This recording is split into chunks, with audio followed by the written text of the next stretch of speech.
Hi guys! Welcome to another episode of Kyle's Vlogs, and today we will be doing another cooking session. And of course, as you can see what's happening right now, I think it's the best time for us to reflect, spend time with our family and loved ones. And when speaking about family and loved ones, what's the best thing to do? Of course, cooking. And today I will be showing you a best way and healthy food that you guys would want to enjoy with your family. This is the Shirataki noodle spaghetti. Shirataki spaghetti in sardines. So of course, everyone knows that I love sardines. I'm cooking sardines. I'm eating sardines every single time. And I think most of the cooking that I've been doing here in my YouTube channel are all related about sardines. So today, I have here, of course, my finished product. This is the Shirataki noodles angel hair, and this is my sardines. I put some olives and some tomatoes on top, and of course the Parmesan cheese. And I hope you guys love this video, and if you do so, please don't forget to give me a huge thumbs up, subscribe to my YouTube channel, and don't forget to comment down below if you do have some suggestions in mind that you would want me to do in my future videos. Without any further ado guys, let's go ahead and begin cooking the Shirataki noodle pasta. I hope you guys enjoy! Hi guys! Kamusta kayong lahat? So, andito na po tayo sa ating kitchen, and for today, magluluto po tayo na napaka-healthy at na napakasarap na Shirataki noodles and sardines. So, basically, para po siyang spaghetti, pero ang gagamitin po natin ay sardine. At ito po ang mga ingredients.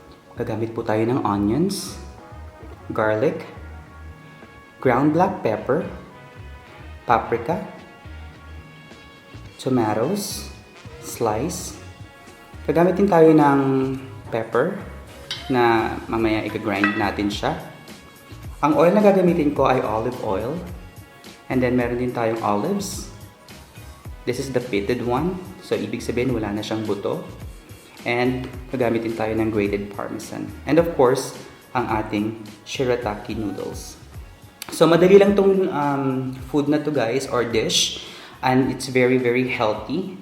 Sa panahon ngayon, kailangan natin maging healthy sa lahat ng mga pagkain na kinakain natin. Kasi syempre, di ba, that's the best thing that we can give to our family and loved ones. And of course, one best thing that we can provide to our family and loved ones is isang napakasarap na healthy dish. And of course, gagamit tayo dito ng maliit na pan for our shirataki, and of course, our pan for our sauce later on. So without any further ado guys, let's go ahead and begin cooking. And guys, ngayon mainit na po ang ating kawali. Pwede na po tayo maglagay ng olive oil. And after that, you would want to go with the garlic.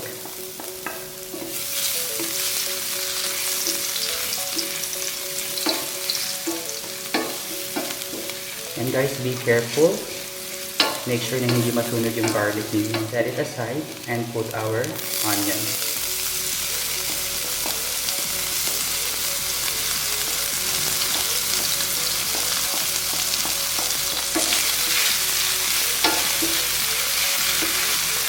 And make sure to check your fire kasi dapat mahina lang siya para hindi masunog yung niluto niyo.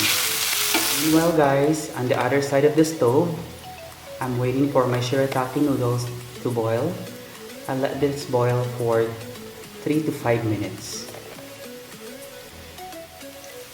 And guys, kapag translucent na ang ating onions, you would want to put half of the sliced tomatoes.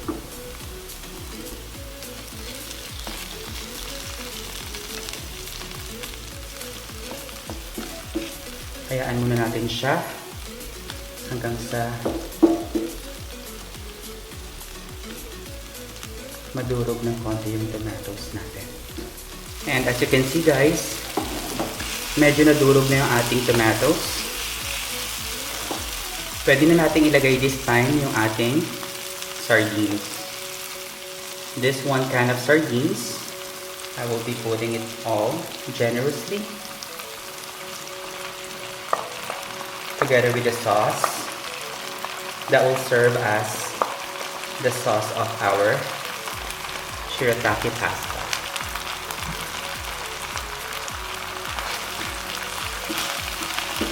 Pwede nyo siyang durugin yung half. Pwede din yung i-keep yung other half as whole to serve as your toppings later on.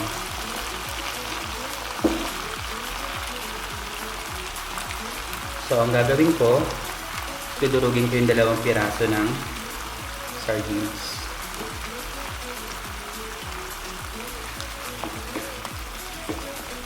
Guys, dito sa ating shirataki noodles, it's now boiling. And we're just gonna let it boil for 3 to 5 minutes. And this time, guys, I would want to put this ground black pepper.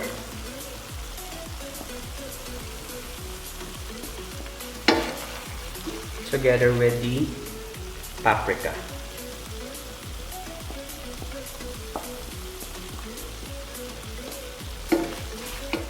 Careful na hindi madurog yung ating toppings na fish later on.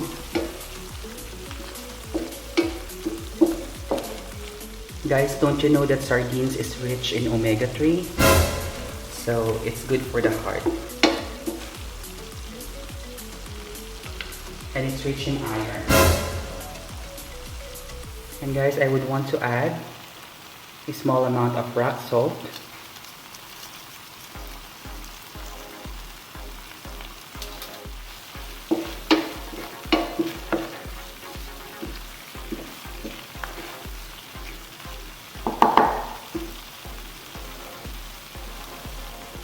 Now guys, it's about time for us to put this olives. It's pitted olives. Since ako lang naman mag-isa, I'll be putting maybe 6 or 7. Just to add color onto your dish.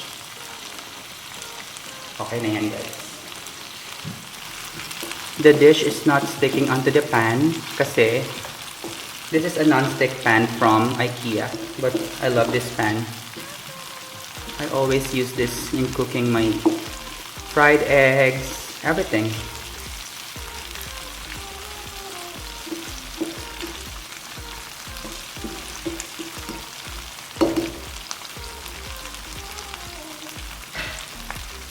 And as mentioned earlier, I would love to use this one. This is a black peppercorn.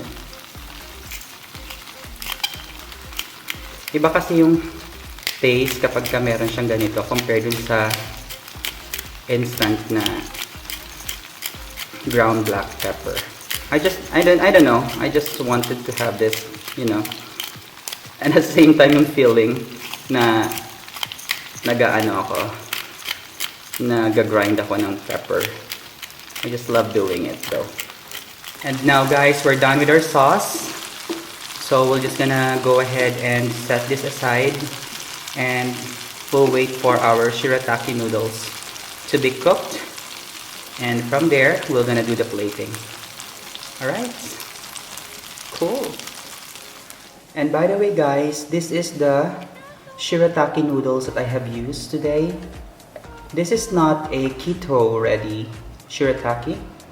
And because why do I say so? This is just a low-carb shirataki noodles. So meaning, if you're on keto, you're not advised to consume this one because of the ingredients. This is made with tofu.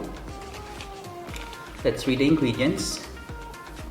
As you can see, please focus. It's not focusing. So I'll just put down the ingredients below so at least you have a idea what are included in this shirataki noodles. So this pack of shirataki noodles is good if you are on a low carb diet. See? 20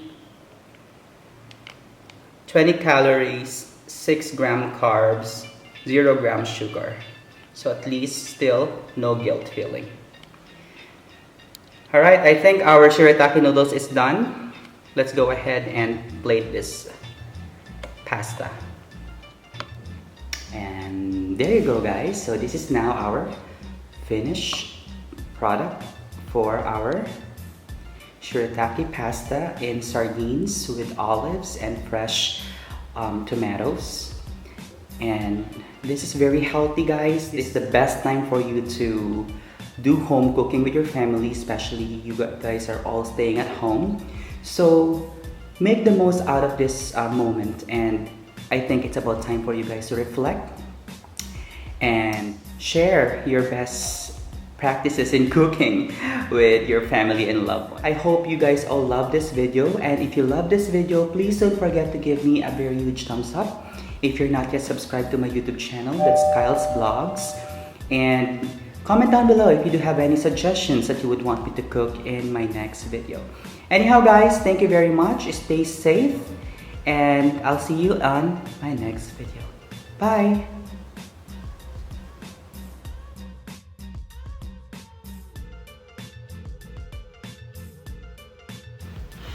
So there you go, guys. We're done cooking our shirataki sardines pasta, and I hope you guys all love this video, and if you do so, please don't forget to give me a huge thumbs up and comment down below if you do have any suggestions in mind, and don't forget to subscribe. Ring that bell button so you'll be able to notify every time I have a new video. Come on, let's go ahead and taste this pasta.